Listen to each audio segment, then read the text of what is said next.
Hi friends, Kashmir విషయంలో అంతర్జాతీయ దినపత్రికలు ఏ స్థాయిలో విషం చిమ్మాయో, పైత్యాన్ని ప్రదర్శించాయో, ట్రాన్స్పరెన్సీ లేకుండా వ్యవహరించాయో ఈసారి మనం మాట్లాడడం కాదు, డైరెక్ట్గా అమెరికా ప్రభుత్వమే బయటపెట్టింది. అమెరికా ప్రభుత్వమే అంతర్జాతీయ పత్రికలు పెట్టిన హెడ్డింగులు ట్వీట్ చేసి మరీ చురకలంటించింది. ఆ విషయం మనం ఇప్పుడు మాట్లాడుకోబోతున్నాం. నేను కూడా మీకు ఆ హెడ్డింగ్స్ చూపిస్తాను.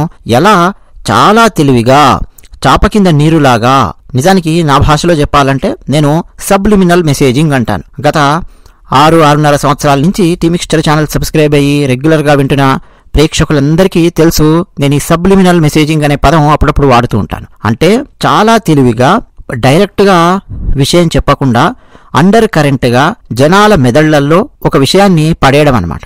ఎక్కడ కూడా తప్పు మాట్లాడినట్టుండదు, డైరెక్ట్గా విషయం చెప్పడము ఉండదు, కంటిన్యూస్గా ఒక అంశాన్ని చూపించడం గానీ, మాట్లాడడం గానీ, రకరకాలుగా మభ్యపెట్టడం గానీ చేస్తూ సబ్లిమినల్ మెసేజింగ్ ని వాడుతుంటారు. నిజానికి మార్కెటింగ్ లో పాజిటివ్ గా ఉపయోగిస్తారు సబ్లిమినల్ మెసేజింగ్. ఇది ఒక నెగిటివ్ ప్రొపగాండా కూడా ఉపయోగిస్తుంటారు. ఒకసారి స్క్రీన్ మీద చూడండి. మనలో చాలా మంది ఎగేసుకుంటూ చదివే పత్రిక, చాలా మంది చాలా అద్భుతమైన పత్రిక అని భావించే అంతర్జాతీయ పత్రిక BBC పత్రిక.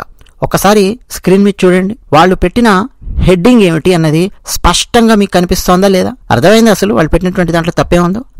At least 5 killed after gunmen open fire on tourists అని చెప్పి పెట్టారు. అంటే ఏంటి? ఆ సంఘటన జరగగానే కొన్ని గంటల తర్వాత వాళ్ళు ఇచ్చిన రిపోర్ట్ అనమాట. అంటే కనీసం 5 మంది మరణించారు. ఎలా మరణించారు? తుపాకులు ధరించినటువంటి వాళ్ళు కాల్పులకు పాల్పడడం వల్ల టూరిస్టుల మీద కాశ్మీర్లో మరణించారు ఒక 5 మంది అని. ఇక్కడ ఎక్కడైనా హెడ్డింగ్ లోపల తీవ్రవాదులు అన్న పదం ఉపయోగించిందండి BBC? ఎక్కడైనా ఉపయోగించిందా? తీవ్రవాదము అన్న పదం గాని, తీవ్రవాదులు అన్న పదం గాని వాడిందా? లేదు. గన్మెన్ అన్న పదం వాడింది. అంటే ఒక సిచ్యువేషన్ యొక్క సివియారిటీని బాగా కిందికి దింపి మాట్లాడడం అనమాట. ఇప్పుడు అమెరికాలో అప్పుడప్పుడు కాల్పులు జరుపుతూ ఉంటాడు. ఎవడో పిచ్చిపడినవాడు, సైకోగాళ్ళు, మానసిక వ్యాధి ఉన్నటువంటి వాళ్ళు, రకరకాల సమస్యలతో ఉన్నవాళ్ళు, అమెరికాలో తుపాకీ ధరించినటువంటి వాళ్ళు స్కూల్ లోపలికి వెళ్ళి పిల్లల్ని కాల్చడము.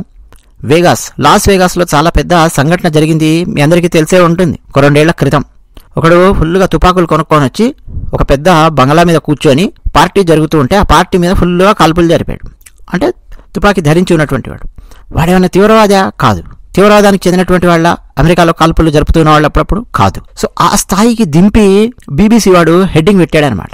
ఎక్కడ కూడా తీవ్రవాదం అన్నటువంటి పదం వాడకుండా చాలా తెలివిగా వాడు పెట్టినటువంటి హెడ్డింగ్. అంటే అంతర్జాతీయ పాఠకులు ఎవరైనా సరే ఈ హెడ్డింగ్ టక్కున చూస్తే ఏమనుకుంటారంటే, కాశ్మీర్లో ఎవరో తుపాకులు ధరించిన వాళ్ళు కొంతమందిని కల్చర్ అంతే తప్ప తీవ్రవాదులు అన్నటువంటి పదం ఎవరు కూడా క్యాచ్ చేయరు, ఎవరి బ్రెయిన్ కూడా క్యాచ్ చేయదు. This is called subliminal messaging. అలాగే ఒకసారి అమెరికా ప్రభుత్వం పెట్టినటువంటి tweet, house foreign affairs committee majority. ఇది అమెరికా ప్రభుత్వంలో ఒక విభాగం అనుకోండి. వాళ్ళు పెట్టినటువంటి ట్వీట్, అది కూడా వాళ్ళ దేశంలో వచ్చే పత్రిక ద న్యూయార్క్ టైమ్స్. చాలా చాలా చాలా చాలా ప్రమాదకరంగా భారతదేశం గురించి చాలా సందర్భాలలో వ్యాఖ్యానించినటువంటి పత్రిక. అంతకుముందు ఒకసారి మనం ఒక కార్టూన్ గురించి కూడా మాట్లాడుకున్నాం. మన భారతదేశానికి చెందిన శాస్త్రవేత్తలు అంతరిక్షానికి సంబంధించి ఎన్నెన్నో విజయాలు సాధిస్తూ ఉంటే దాన్ని వెటకారం చేస్తూ, పాలముకునే ఆయన ఒక ఆవును తీసుకొని వచ్చినట్టు ఒక వెటకారపు కార్టూన్ ని వేసి పబ్లిష్ చేసినటువంటి విద్వేషపూరితమైన మనస్తత్వం కలిగిన వాళ్ళు పనిచేసే పత్రిక ద న్యూయార్క్ టైమ్స్. ఇందులో ఏదైనా సరే ఒక వార్త రాస్తే ప్రపంచంలో చాలా మంది శంఖంలో తీర్థం పోసినంత పవిత్రంగా భావించి మరీ తాగుతూ ఉంటారు, నమ్ముతూ ఉంటారు. ఆ శంఖంలో నిజంగా చక్కటి నీళ్లు పోసిస్తున్నాడా, తులసి దళాలతో కూడిన నీళ్లు పోసిస్తున్నాడా, లేకపోతే మూత్రం పోసిస్తున్నాడా, చెత్తాచెదారం నింపిన నీళ్లు పోసిస్తున్నాడా అని కూడా ఎవరు ఆలోచించకుండా ఆ నీళ్లు తాగేస్తూ ఉంటారు. న్యూయార్క్ టైమ్స్ వాడు పోసే ఆ నీళ్లు అంత క్రెడిబిలిటీ వీడికి ఇస్తారు. వీడు పెట్టినటువంటి హెడ్డింగ్ ఏంటో చూడండి, at least 24 tourists gunned down by militants in Kashmir అనే పదం వాడాడు. మీరు చాలా సందర్భాలలో ఈ పదం వినొచ్చు, మిలిటెంట్స్ అన్న పదం మీరు వినొచ్చు. అంటే ఏమిటి అర్థము చెప్పండి మీరే, వినేవాళ్ళు ఒకసారి ఆలోచించండి. కొంచెం ఒక సెకండ్ మీకు ఆలోచించడానికి టైం ఇస్తున్నారు. మిలిటెంట్స్ అన్న పదానికి, తీవ్రవాదులు అన్నటువంటి పదానికి తేడా ఏమిటి? నిజానికి తీవ్రవాదులు అన్నటువంటి పదం ఏంటో మీ అందరికీ తెలుసు ఆంగ్లంలో. మరి మిలిటెంట్స్ అన్న పదము ఏం చెప్తోంది అక్కడ? ఎందుకు అమెరికా ప్రభుత్వము ఆ మిలిటెంట్స్ అన్న పదాన్ని కొట్టేసి తీవ్రవాదులు అన్నటువంటి పదం రాసి, ఇదిరా అసలు నువ్వు రిపోర్ట్ చేయాల్సింది, మేము కరెక్ట్ చేసాం నీ వార్తను, ట్రాన్స్పరెన్సీ లేకుండా బిహేవ్ చేస్తున్నావేంటి అని అమెరికా యంత్రాంగము, America house foreign affairs committee majority వాళ్ళు ఎత్తి చూపుతూ మరీ తమ సోషల్ మీడియాలో పోస్ట్ చేశారు. మిలిటెంట్స్ అంటే అర్థం ఏంటంటే అండి, స్వదేశంలోనే తిరుగుబాటు చేసేవాళ్ళు ఉంటారు కదా, తిరుగుబాటుదారులు అని చెప్పి అర్థం. అంటే వేరే ఏ దేశాలకు, ఇతర దేశాలకు చెందినటువంటి వాళ్ళు కాదు. అంటే ఏ ఇతర దేశాల యొక్క ప్రోద్బలము లేదక్కడ, వాళ్ళకి సంబంధించిన టాపిక్ లేదక్కడ. స్వదేశంలోనే ఉండి ఆ ప్రభుత్వం మీద, ఆ వ్యవస్థ మీద తిరుగుబాటు చేసే వాళ్ళు ఉంటారు చూసారా, వాళ్లను మిలిటెంట్స్ అని చెప్పి పిలుస్తారు. అర్థమవుతుంది కదా. సో వీడు న్యూయార్క్ టైమ్స్ వాడు ఆ పదం వాడడం వెనక ఏమిటి అని అంటే, ఇండైరెక్ట్ గా పాకిస్తాన్ యొక్క ప్రోద్బలము లేదు ఒకటి. రెండోది, తీవ్రవాదము అనేసరికి ప్రపంచంలో ఏ మతం గుర్తొస్తుందో మీ అందరికీ తెలుసు కదా. ఆ మతానికి ఏ విఘాతము కలగకుండా జాగ్రత్త తీసుకోవడం వీడు ఆ పదం వాడడంలో. రెండు, మూడవది, తీవ్రవాదము అనేసరికి దాని సివియారిటీ అనేది పెరిగిపోయినట్టయింది, దాని లెవెల్ చాలా పెంచినట్టయింది కదా. అందుకని చెప్పి ఆ పదం వాడకుండా ఉండడం.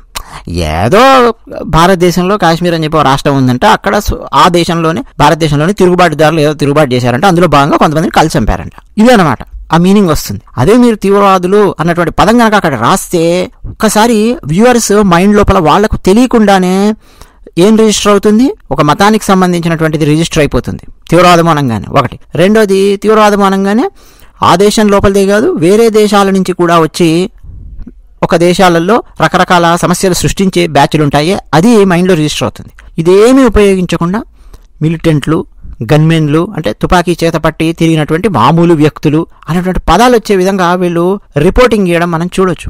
అందుకే అమెరికా ప్రభుత్వంలోని యంత్రాంగం న్యూయార్క్ టైమ్స్ని కామెంట్ చేస్తూ, హే న్యూయార్క్ టైమ్స్, మేము దీన్ని మీకోసం సరిచేసి పబ్లిష్ చేసిస్తున్నాం చూసుకో. ఇప్పుడు చాలా స్పష్టంగా అర్థమవుతోంది, చాలా సూక్ష్మంగా అర్థమవుతోంది అది ఉగ్రదాడి అని. భారతదేశమైనా సరే, ఇజ్రాయిల్ అయినా సరే, ఎవరైనా సరే ఉగ్రవాదం విషయంలో న్యూయార్క్ టైమ్స్ అనేది వాస్తవానికి చాలా దూరంగా ఉంటోంది అని ఉతికారేసినట్టుగా అమెరికా ప్రభుత్వం కామెంట్ పెట్టింది. ఇజ్రాయెల్ మీద కూడా అండి తీవ్రవాదుల దాడి విస్తృతంగా జరగడం మనం చూడొచ్చు. అసలు ఇజ్రాయెల్ ప్రస్తుతం యుద్ధం చేస్తోంది. ఎందుకు యుద్ధం చేస్తోంది ఇజ్రాయెల్? అసలు ఇజ్రాయెల్ కామ్గా ఉండి వాడి పని వాడు చేసుకుంటూ ఉంటే వాళ్ళని యుద్ధం లోపలికి లాగినటువంటి నీచులెవరు చెప్పండి? ఇజ్రాయెల్ దేశం లోపలికి దూసుకొని వచ్చి తుపాకులు ధరించినటువంటి వాళ్ళు అక్టోబర్లో 2023 అక్టోబర్లో పాపం వాళ్ళేదో సంబరాలలో వాళ్ళుంటే ఇజ్రాయేలీ ప్రజలు పక్క దేశంలో నుంచి తీవ్రవాద సంస్థకు చెందినటువంటి వాళ్ళు తీవ్రవాదులు తుపాకులు తీసుకొని వచ్చి విచక్షణారహితంగా కాల్చిపారేశారు పాపం సామాన్యమైన ప్రజలను. అప్పుడు ఇజ్రాయెల్గా యుద్ధం లోపలికి దిగింది, నడుస్తుంది, మనకు తెలుసు ఇప్పుడు ఏం జరుగుతుందో. కానీ ఆ వచ్చినటువంటి వాళ్ళని ఏమనాలండి? న్యూయార్క్ టైమ్స్, బీబీసీ వీళ్ళందరూ తీవ్రవాదము అన్నటువంటి హెడ్డింగ్ పెట్టాలి కదా, పెట్టరండి ఈ గాడిదలు. పాశ్చాత్య మీడియా సంస్థలు కాశ్మీర్కు సంబంధించి వార్తలు ప్రచురించాల్సి వస్తే ఇప్పటికీ అండి ఏం రాస్తుంటాయో తెలుసా? ఇండియా పరిపాలిత కాశ్మీరు అని చెప్పి రాస్తూ ఉంటాయి. అంటే జమ్మూ కాశ్మీర్ భారతదేశంలో ఒక అంతర్భాగము కదా, అయినా సరే ఇప్పటికీ వాళ్ళ రిపోర్టింగ్లో ఇండియా పాలిత కాశ్మీర్ అని చెప్పి వాళ్ళ వార్తలు ప్రచురిస్తూ ఉంటారండి. అంటే వాళ్ళలో ట్రాన్స్పరెన్సీ లేదు అన్న విషయం అర్థమవుతోంది. ఎలా ద్వేషాలను రెచ్చగొడుతూ ఉన్నారో అర్థమవుతోంది. భారతదేశాన్ని ఎలా చిన్న చూపు చూస్తున్నారో అర్థమవుతోంది. కాశ్మీర్ విషయంలో పత్రికలు ఎంత తప్పు చేస్తున్నాయో అర్థమవుతోంది. మీరు ఒకసారి స్క్రీన్ మీద చూడండి, సిబిఎస్ న్యూస్ ఏం రాసిందో. క్లియర్ కట్గా తీవ్రవాదము అన్నటువంటి పదం ఇంకా పూర్తిగా రాలా, తీవ్రవాదులు అన్నటువంటి పదం రాలేదు, బట్ కొంచెం గుడ్డిలో మెల్లలాగా ఏదో ప్రయత్నం చేసింది. డైరెక్ట్గా రాసేయచ్చు తీవ్రవాదులు అని చెప్పి. తర్వాత WRIC, ABC 8 న్యూస్ వీళ్ళేం రాశారు చూడండి, ఇండియా కంట్రోల్డ్ అని చెప్పి రాశారు. అలాగే రాయిటర్స్ అండి చాలా క్రెడిబిలిటీ ఉన్న అంతర్జాతీయ సంస్థ. రాయిటర్స్లో ఒక జర్నలిస్ట్ పనిచేస్తున్నాడంటే చాలా వాల్యూ ఉన్నటువంటి జర్నలిస్ట్గా అతన్ని పరిగణిస్తూ ఉంటారు రాయిటర్స్. అటువంటి రాయిటర్స్ పత్రిక పెట్టినటువంటి కథనానికి హెడ్డింగ్ ఏముందో చూడండి, India pledges strong response after ఏమటకట మిలిటెంట్ అట. అంటే స్వదేశంలో ఉండే తిరుగుబాటుదారులే చేసినటువంటి దాడి అన్నట్టుగా ఆ మీనింగ్ వచ్చేలాగా వాడు రాసుకుంటూ వస్తున్నాడు. ఈ అందరిలో అండి పెద్ద దొంగ అంటే బీబీసీ వాడు. వామ్మో, వీడంత దొంగ ఇంకెవడు లేడు. సరే, ఈ మిగతా మీడియా ఛానల్స్ న్యూయార్క్ టైమ్స్ కానీ ABC, CBC ఇవన్నీ అత్యధికంగా అమెరికాలో చూస్తూ ఉంటారు. సరే, ఇంగ్లీషు చదివేటటువంటి వాళ్ళు అంతర్జాతీయంగా కొంత చూస్తూ ఉన్నప్పటికీ ఓవరాల్గా అంతర్జాతీయంగా ఎక్కువ మంది ఇంగ్లీషు వచ్చినటువంటి వాళ్ళు, అంతర్జాతీయ విషయాల పట్ల అవగాహన తెచ్చుకునేవాళ్ళు, పెంచుకునేవాళ్ళు, బాగా నమ్మేవాళ్ళు ఏమిటి అని అంటే బీబీసీని. కానీ బీబీసీ తన విలువను ఏ విధంగా పోగొట్టుకుంటుందో చూడండి. అంతకుముందు కూడా ఒకసారి భారత సుప్రీంకోర్టు దాదాపు 15 సంవత్సరాలకు పైగా విచారణ జరిపి ప్రస్తుత భారత ప్రధాని నరేంద్ర మోదీ గారికి గుజరాత్లో జరిగినటువంటి అల్లర్లకు ఏమాత్రం సంబంధం లేదు, ఆయన సృష్టించినటువంటి అల్లర్లు కావు అవి, ఆయనే ముఖ్యమంత్రిగా ఉండి ఆయన ఎందుకు అల్లర్లు సృష్టించుకొని ఆయన ప్రభుత్వాన్ని ఆయన ఒక రక్షణాత్మకమైన పరిస్థితిలో పడేయాలనుకుంటాడు అనేది మనందరం కామన్ సెన్స్తో ఆలోచించడం అర్థమవుతుంది. అయినా కానీ నరేంద్ర మోదీ గారిని కావాలని చెప్పి ఇరికించాలి అని, ఆయనకేదో గుజరాత్ అల్లర్లతో సంబంధం ఉందని చెప్పి ఇష్టం వచ్చినట్టు ప్రొపగండా ఫుల్లు రాశారు. మన తెలుగు దినపత్రికలలో ఉండే ఎర్రచొక్కగాళ్ళు రాసిన వ్యాసాలు అయితే ఇప్పటికీ నాకు గుర్తున్నాయి. ఎడిటోరియల్స్ మీద ఎడిటోరియల్స్, సినిమాలలో డైలాగులు ఇష్టం వచ్చినట్టు మోదీ గారికి వ్యతిరేకంగా చేశారు. భారత సుప్రీంకోర్టు విచారణ జరిపించి ఒక ఇండిపెండెంట్ ఇన్వెస్టిగేషన్ చేయించి వాళ్ళు తేల్చింది ఏంటంటే భారత ప్రధాని నరేంద్ర మోదీ గారికి, ఆనాడు గుజరాత్ ముఖ్యమంత్రిగా ఉన్నారు కదా, ఆయనకి ఏ సంబంధం లేదు, అప్పుడు ఆయన అక్కడ ఉన్నప్పుడు ఆయన సృష్టించినటువంటి అల్లర్లు కావు అవి అని చెప్పి తేల్చింది. అది తేల్చినటువంటి 2-3 నెలల తర్వాత బీబీసీ ఏం చేసిందంటే ఒక డాక్యుమెంటరీ తయారు చేసి ఆనాడు గుజరాత్ అల్లర్లు ఇట్లా జరిగాయి అని చెప్పి సబ్లిమినల్ మెసేజింగ్, నరేంద్ర మోదీకి దాంతో సంబంధం ఉంది అన్నట్టు, ఏదో నరేంద్ర మోదీయే ఇండైరెక్ట్ గా చేయించాడు అన్నట్టు, బాధితుల దగ్గరికి వెళ్ళి ఆ కన్నీళ్లు కారుస్తున్నటువంటి వీడియోలు అన్ని పెట్టి మోదీ గారికి లింక్ పెట్టి ఒక డాక్యుమెంటరీ తయారు చేసి ఒక ప్రొపగండా మొదలుపెట్టింది బీబీసీ. దాన్ని భారత ప్రభుత్వం అడ్డుకుంది.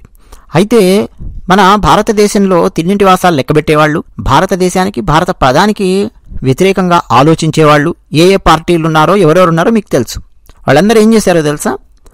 యూనివర్సిటీలో ఉండే స్టూడెంట్స్ దగ్గరికి వెళ్ళి ఒక హెచ్సియు, ఒక జేఎన్యు, ఢిల్లీ, కేరళ అక్కడికి వెళ్ళి పెద్ద పెద్ద తెరలు కట్టి బీబీసీ డాక్యుమెంటరీని భారత ప్రభుత్వం బ్యాన్ చేస్తే ఆ డాక్యుమెంటరీని వేసి మరి భారతదేశంలో ఉండే స్టూడెంట్స్ కు యూనివర్సిటీస్ లో చూపించారు. కొన్ని అరెస్టులు జరిగాయి, కొన్ని చోట్ల కేసులు నమోదయ్యాయి, ఇవన్నీ కూడా జరిగాయి, మీరు చూసే ఉంటారు.